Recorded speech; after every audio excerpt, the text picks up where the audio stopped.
There are so many different ways to connect your computer to a network of some kind. It might be a wired network, it might be wireless, there might be dial-up lines, you might be using a VPN. And fortunately, there is a central place you can go in Windows to help set up these network connections. If you go to the control panel, there is an option for Network and Sharing Center, and inside of that, you can set up a connection or a network. This is a step-by-step wizard. It will take you through the process of configuring and setting up these connections, and you'll get confirmations that the connection has been set up because Windows will perform some tests for you.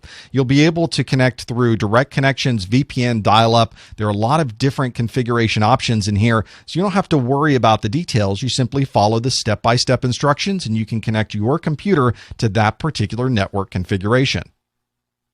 It's very common for us to have a wired connection where we would take an Ethernet cable and plug it into a physical Ethernet port that's on our computer or our laptop device. This direct connection is usually the fastest one. So if you have multiple network connections on your computer, it's going to choose whichever one is fastest to be able to send that traffic out.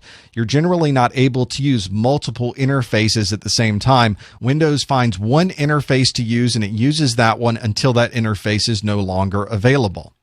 If you're configuring your Ethernet connection, you can see that you can define an IP protocol configuration, for instance, the IP version 4. There's also a tab here for alternate configuration. If you find that a DHCP server is not available on a network, well, that means you're not going to get an automatic IP address configuration. So you can tell Windows when that happens, use this IP address configuration instead. That way, you may want to set up a config where you leave the office and you connect to a network that doesn't have a DHCP server, but you already have defined what that IP address configuration happens to be.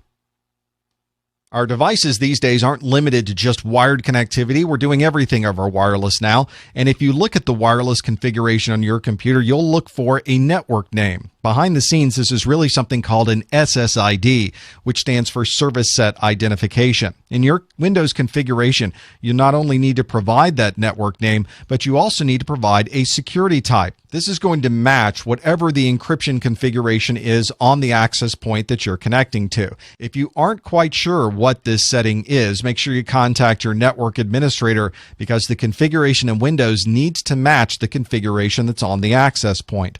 You also need to set the encryption type for this. Again, make sure you match whatever the encryption type is on that access point. And lastly, you'll need a key. The security key can be something that everyone shares. We call those a PSK or a pre-shared key.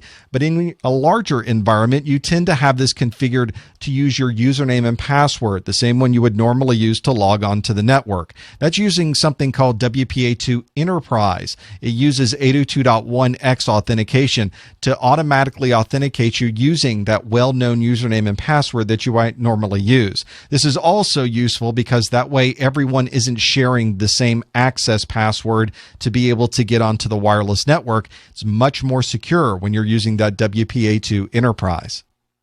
If you're someone who travels a lot, you may be using a technology called WWAN or wireless wide area network technology. This is using mobile networks to be able to access the network, so you don't need a wireless access point. You're effectively using the same network that's being used by your mobile phones.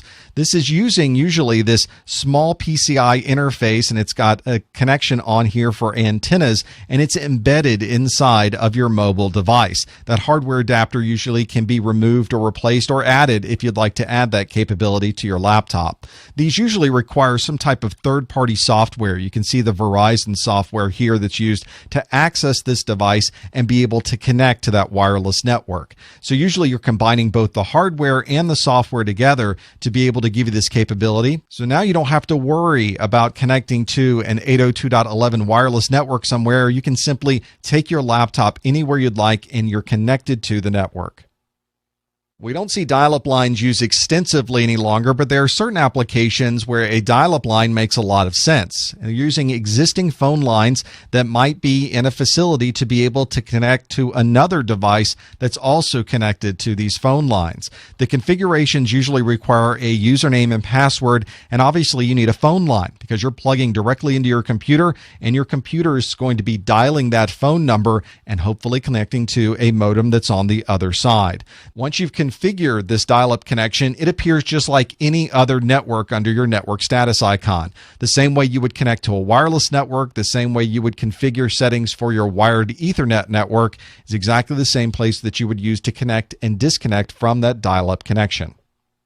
If you're traveling in the field, you've got a wireless connection in a hotel or in a coffee shop, but you'd still like to access information back in your corporate environment, you may want to take advantage of a built-in technology inside of Windows called a virtual private network. This VPN technology usually requires that somewhere along the line is a VPN concentrator. This is a piece of hardware that's responsible for taking the encrypted information you're sending it and then decrypting it and sending it into your corporate network and reversing the process when it goes back to you. That way you can communicate and get your secure files back at your corporate environment. But if anybody was to listen into that communication between the concentrator and your laptop, all they would see was encrypted data. Windows includes a built-in VPN client that allows you to connect without loading additional software onto your computer. You simply define the internet connection for your VPN concentrator, and you would then tell it if you're using a particular smart card, maybe allow other people on your computer to use this connection, or maybe don't connect right now, we'll choose to connect at some later time.